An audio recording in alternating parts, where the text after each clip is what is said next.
back to the dialogue box, where we don't just talk, we talk about real life issues. You know how we do it. Deep conversations. This is where we have deep conversations. Conversations that many people avoid. This is where we talk about it. Yes. What are we looking at today? Today we are diving deep into our childhood. Very deep. But before then, let me introduce myself. I am a date. So I'm a baby girl. Here is Bukola me. I love that. Oh, so guys, like she has said, we are going into deep conversation right now. We're going back to our childhood, how we grew up and what we went through. And we want to ask, or should we say that we were looking at if Nigerian parents indeed raise emotionally intelligent children. Do they or did they? What do you think? Or did they teach us how to survive? Silent, tough, and emotionally shut down. Truth is that for me, I think I was taught to survive. So if you get intelligent along the way, it's a plus. So I would like to ask you, what would you say emotional intelligence is? Well, for me, I think it's just when you are able to manage your emotions, you are able to manage what life throws at you. Basically, that's it. And I'd say that I was not taught how to manage. Exactly what I wanted to say. That most of us didn't grow up with that. Exactly. We grew up with, why are you crying? Are you a Deal baby? with it. Do you get? Do you understand? If you're crying, they'll tell you you're not a baby. And if you're a boy and you cry, they tell you boys don't cry. You understand? Exactly. So that's not emotional intelligence. That's suppression. Yes, we learned a lot of suppression. Yes. I'll agree, because when you can't even cry back home and say the only time you cry back home and somebody beats you, your mom will tell you that someone and go back. Exactly. Nigerian parents, they meant well. Yeah. Yes, but emotional openness wasn't part of it. Was not part of it. They shaped us well. Yeah. When I look at the children, not this Gen Z, not this They are one, Sorosoke generation. but when we look at older generations, you look at it that our parents did a good job, but the emotional part was not there. Was not there. It was not there. Because you don't talk about, there are some things you don't talk about at home. Yes. You keep it to yourself. There are except very few families that their own parents probably they got exposed way early, so they're able to like imbibe that into their children.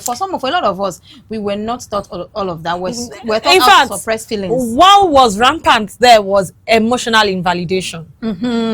So if anything happens to you, they'll tell you you're not the first person. It has happened before. Exactly. So you're not the first person. You shouldn't brood over that. You understand? Let me give you a scenario.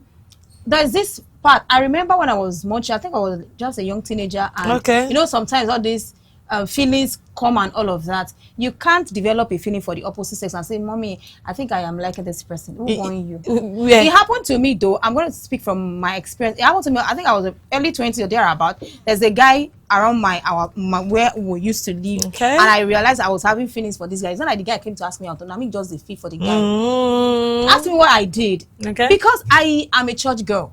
So there was no parent to go and tell my feelings to, but there was God. What I did then was just to go back to God. I fasted for me. I'm fasting 3 days. We are 5 and 6. Oh, hey, my boy, matter. Me now 3 days I give am fasting 3 days. I said, God, if this is a true love, let it stay. If this is infatuation, let it go. I'm telling you, this is a true life story from me.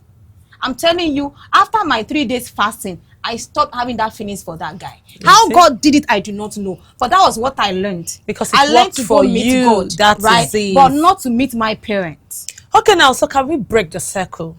Yes, I think we are breaking it already.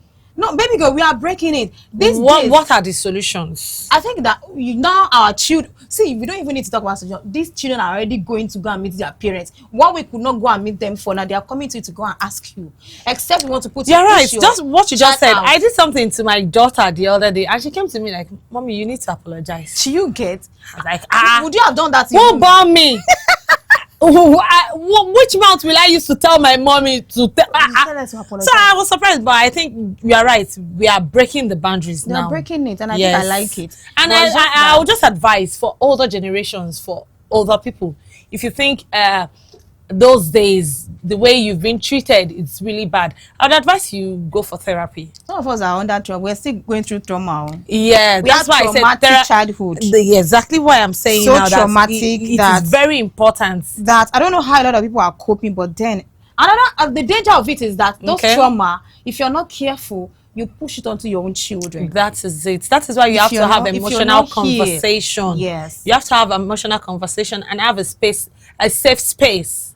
Correct. You need a safe space. That is what you need. You don't have anywhere to go to. So, my darling, this is where we'll be dropping the mic today. I love today's episode. Yes. Short, concise, and this is where we're dropping the mic today. And don't forget to follow Dialogue Box. Exactly. Like, comment, share, and subscribe. And drop your comment, please. It is really important. It is very important. Till we meet again next time, I'm a day to Bukolami. All right, bye.